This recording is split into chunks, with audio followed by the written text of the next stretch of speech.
Bienvenue sur le dictionnaire de l'immobilier à la MNP. J'ai le plaisir de vous retrouver aujourd'hui pour parler d'un sujet qui est au cœur du métier d'attentif IMO, qui est celui de la revente à la MNP et de savoir comment revendre un investissement à la MNP.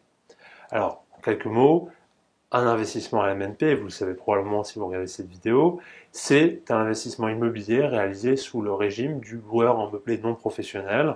Ça peut être fait dans un appartement sans service, mais généralement ça recouvre notamment les investissements dans des résidences-services.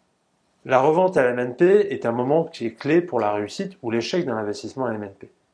Un investissement à la MNP met généralement plus de 20 ans à se rembourser, et donc à moins que l'on vende après cette période-là, en fonction des revenus financiers issus de cette revente, c'est toute la rentabilité ou la non-rentabilité de cet investissement qui va se décider. C'est donc un moment important, mais c'est aussi un moment qui est critique, où des erreurs peuvent être facilement commises, notamment sur trois aspects, il y en a d'autres également.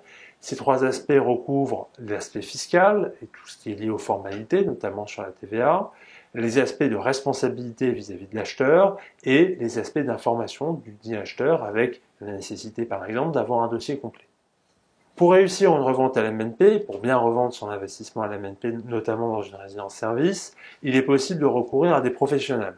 Ça tombe bien, c'est le cas d'Attentif IMO. Nous sommes spécialisés dans la revente à la MNP ancien et à la MNP occasion, et nous sommes capables de vous aider et de vous accompagner pour trouver des investisseurs intéressés par ce type de bien. Nous travaillons au quotidien avec eux, et aussi pour avoir une bonne analyse et une bonne estimation du juste prix de votre bien. Parce que estimer un MNP, c'est pas un appartement classique et cela nécessite d'avoir des compétences, notamment en termes de bail commercial et d'analyse financière.